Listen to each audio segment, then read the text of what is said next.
Ndizera ko mumeze neza mwese abanywanyi bacu muri ko murabana natwe mu makuru n'ibiganiro vya misi yose twama tubashikiriza. Sangwa kaze mu makuru ariko haravugwa cane ijya nino ngaha mu gihugu cacu c'u Burundi.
Amakuru haribuze kugaruka ku ngingo nkuru zitandukanye ziriko ziravurwa cane, tukaza kugaruka ku rugendo rw'umukuru w'igihugu Evariste Ndayishimiye mu gihugu ca Congo Brazzaville.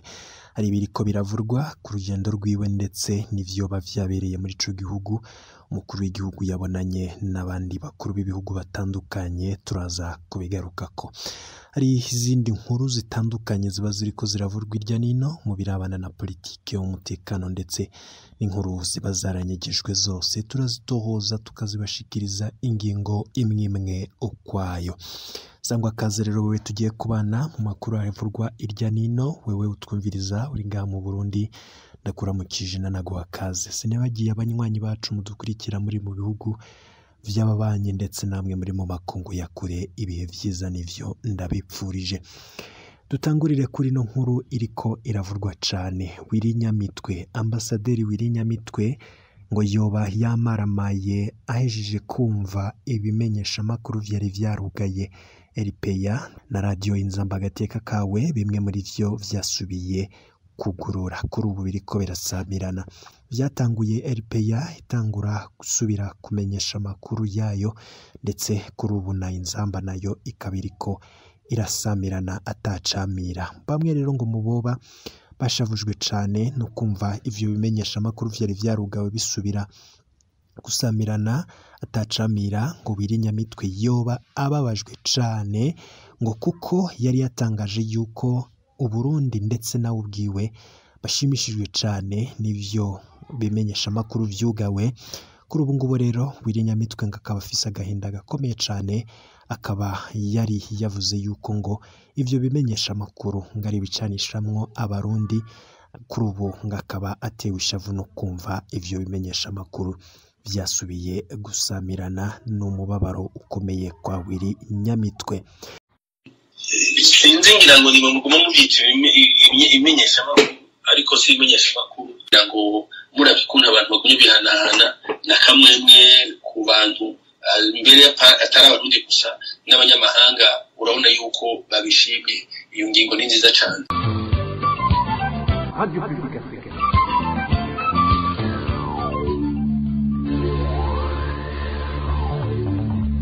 Ni umwanya w'amakuru mu Kirundi.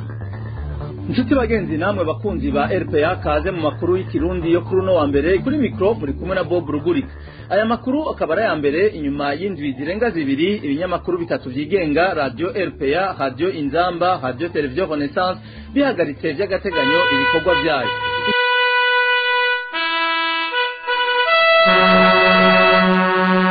Ngiyi Inzamba irasamirana.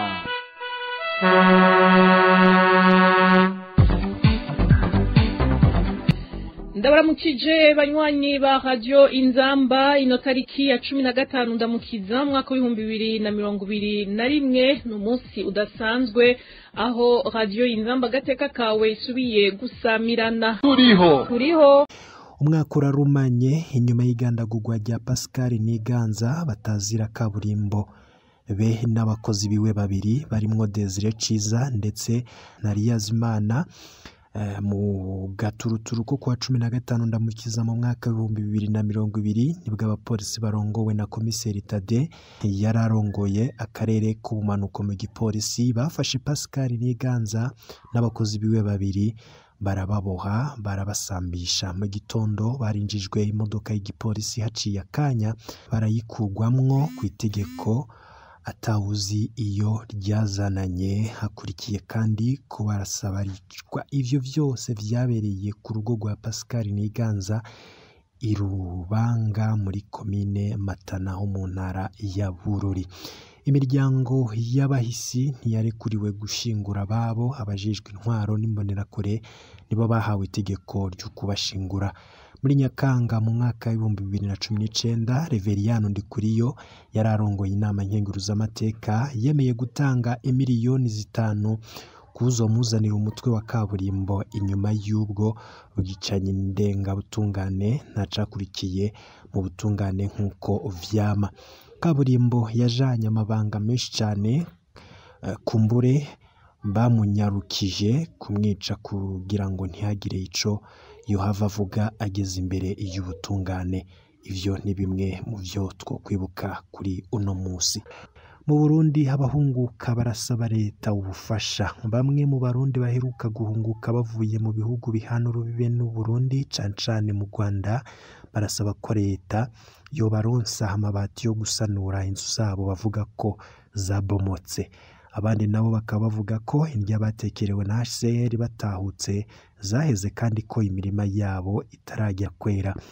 Aho rero bashikiye mu ntara za Kirundo, Ngozi, Muyinga, Ruyigi ndetse na Makamba barasaba leta kubafasha. Ishirahamwe mpuzamakungu ryitaho impunzi HCR ryari ryabatekereye ibishobora kubatunga mu kiringo c'amezi 3. Ubu rero abo batahutse bemeza ko babayeho nabi cane kubera ivyo batekerewe vyaheze. Abajejwe intwaro muri izo ntara nabo nyene bakaba bemeza ko abahungutse bakwiye gufashwa kugira ngo batangure ubuzima bushasha, yamara bakavuga ko komine yonyene itokwishoboza ico kibazo. Ubushikiranganji bw'intwaro yo hagati mu gihugu, umutekano n'iterambere rusangi bwari bwahamagariye abajejwe intwaro mu ntara zitandukanye kubitaho. Ubu ngubu rero ngo ubwo bushikiranganji bukaba buvuga ko hari ikibazo buzokwigira hamwe n'abajejwe kwakira impunzi nka HCR kugira ngo ubutahutse aronke ibimubeshaho. Mu mwaka uheze ubwo bushikiranganji bwemeza ko abatahutse barenga 35,000 bavuye cane mu Rwanda, muri Tanzania ndetse no mu Buganda.